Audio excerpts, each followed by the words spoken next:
O ran yng ngwaith i o ddydd i ddydd, wrth reswm fi'n cyfieithu'r pryd, a mae'n golygu mynychu cyfarfodydd o bob math, o bob maint, popeth o gynghorau cymuned i gynghorau sir, i sefydliadau trydydd sector gyhoeddus, peth cleientau'r preifat, i ddarparu gwasanaeth cyfieithu ar y pryd iddyn nhw. Ac ochr arall yng ngwaith i wedyn wrth reswm gyda'r ffarm yw cynnal gwaith y ffarm o ddydd i ddydd.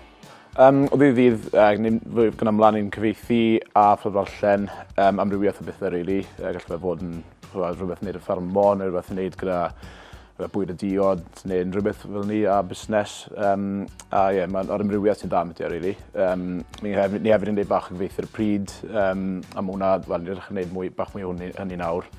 Mae'n gwrdd, mae'r amrywiaeth yn y carni fynd, a mae'r criw da gweithio yma byd yma nawr bryd. Wel, mae fy ngwaith i fel cyfieithydd yn amrywiol tu hwnt. Un diwrnod gallwn ni fod yn gweithio ar erthygl dechnegol ar amaethyddiaeth, a diwrnod nesaf gallwn ni fod yn cyfieithu bwydlen ar gyfer bwyty, felly mae'r gwaith yn amrywiol iawn. O ran y gwaith cyfieithu, yn amlwg mae cyfieithu'r pryd yn sgil eitha arbenigol. Mae gofyn am dipyn o fforddiant cyn bod un yn mentro iddi, ond mae'n gofyn bod geirfa sylweddol gyda chi yn Gymraeg ac yn Saesneg ar gallu brosesu a meddwl yn eitha cyflym ac yn eitha chwym. Wel, sgiliau ysgrifennu, mae hwnna'n un sgil angen reidiol. Mae'n gofyn cael sgiliau ysgrifennu Cymraeg da iawn. Yn ogystal â chyfieithu yn ysgrifenedig, mae mabwysiaeth hefyd yn cynnig gwasanaeth cyfieithu ar y pryd, felly mae hefyd yn bwysig bod ganddo ni sgiliau Cymraeg llafar da. Credu, sgiliau ieithyddol yn amlwg, byddwn ni'n gweud sgiliau ysgrifennu eitha cryf, yn amlwg bod dealltwriaeth da, fel gafel da ar y Gymraeg a'r Saesneg.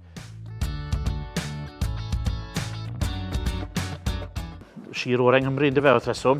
Mae'n sir sy'n yn gyfleus ar bob rhan o Gymru mewn gwirionedd. Mae'r cysylltiadau ar y cyfan yn ddigon da, yn ddigon hwylus os oes yna waith yn Abertawe neu yng Nghaerdydd, enghraifft, ni ddim yn rhy bell ohoni.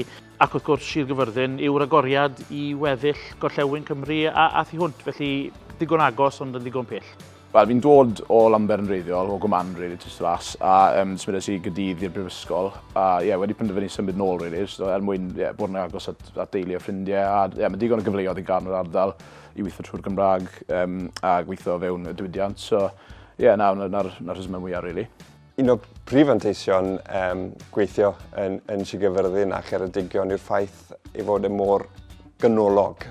Ni yng nghanol gorllewin Cymru, ni yng nghanol cefen gwlad ac yng nghanol ardal Gymraeg yn ogystal. Byddwn ni'n gweud fanteisio ar bob cyfle, a just datblygu, cael ma'n datblygu sgiliau, rili, ymrwy'n o sgiliau, a cael digon o hyder yn eich hunan, beth yw e. Fi'n credu mai cadw meddwl agored yw'r peth pwysica a falle ystyried beth yw'r cryfderau sydd gan rhywun a trial defnyddio'r cryfderau hynny neu'r diddordeb sydd gan rhywun mwyn creu gyrfa mas o hynny, boed yn gyflogedig neu'n hunan gyflogedig. Fy mrif awgrym i unrhyw un fydde am ddechrau cyfieithu yw manteisiwch ar bob cyfle ac ehangwch eich set sgiliau chi. Mae cyfieithu yn cynnig boddhad mawr i rywun a'r mwyaf o sgiliau sydd ganddo chi, y mwyaf byddwch chi yn mwynhau'r swydd ac yn gallu manteisio ar gwahanol agweddau ar y gwaith.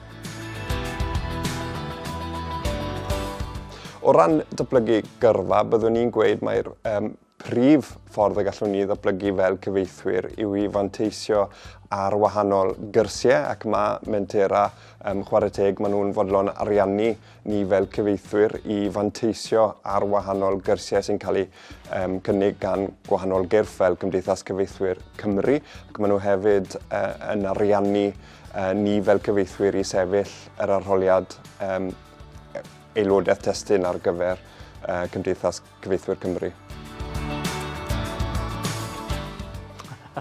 Fi'n credu mae'r ofon mwyaf sydd gan bobl yw bod yna gynadleddau neu gyfarfodydd mawr bod nhw dan bwysau rithrol yn y digwyddiadau hynny. Y gwirionedd yw, dyw cyfieithu mewn rhyw ddigwyddiad lle mae yna ganodd o bobl yn bresennol, dyw e ddim yn ots i gyfieithu mewn rhyw gyngor cymuned bach lle mae 3 neu 4 o bobl yn gryndo yn chi. Yr un faint o waith yw cyfieithu ar y pryd ar gyfer llawn dwrn o bobl, a beth yw cyfieithu ar y pryd ar gyfer canodd o bobl. Felly mae yna bobl yn teimlo pwysau os oes yna fwy o bobl yn gryndo yn nhw, ond mewn gwirionedd mae'r gwaith yn gwmws yn peth. Mae'r sefydliad ni'n, mae'r Gymraeg yn hanfodol, lwyddiant Mentera byddwn ni'n gweud. A mae'r fwyafrif o staff yn meddu'r Gymraeg. Mae'r rhan mwyaf ni'n siarad gyda'i gilydd bob dydd trwy'r Gymraeg. Mae fe'n cael rhan bwysig i hyrwyddo'r Gymraeg, yn enwedig yn y diwydiant ni. Achos, byddwn ni mas o waith Wrth reswm, mae gofyn i ymgymryd â gwaith cyfieithu ar y pryd. Mae gofyn bod gyda chi sgiliau Cymraeg cadar. Mae gofyn hefyd bod gyda chi eirfa Saesneg ddigon praff i allu ymgymryd â'r math o destunau chi'n trafod. Mae'r Gymraeg yn holl bwysig i gwmni Mentera. Rydyn ni'n gwmni Cymraeg wedi lleoli yng Nghymru wrth gwrs, ac yn gwmni sydd yn darparu gwasanaethau ar gyfer Cymru gyfan, ac mae hynny wrth gwrs yn cynnwys cymunedau Cymraeg eu iaith.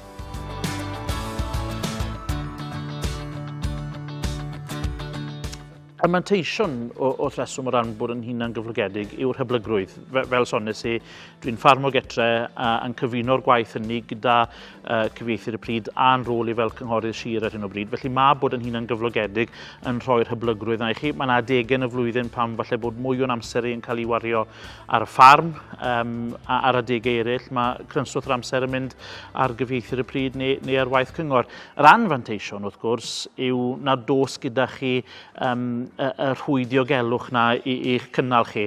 Os ych chi'n digwydd bod yn sal, neu os yna gyfnod pam ych chi'n ffili gweithio, mae hynny'n mynd i gael effaith ar eich incwm chi. A mae'r cyfrifoldebau yn dal i fod na, hyd yn oed os oeddi chi yn teimlo'n anhwylus ac yn y blaen, yn achos i cyfrifoldebau o ran y ffarm ac o ran y clientau sydd gyda fi o ran cyfieithu'r y pryd, yn waith i fel cynghorydd sir. Felly tra bod yn hunan gyflogedig yn rhoi'r hyblygrwydd i chi i drefnu'ch amser chi fel chi moyn, yn anffodus dyw'r rhwydweithiau neu strwythurau yna sy'n dod i'ch diogelu chi gyda gwaith cyflogedig ddim na.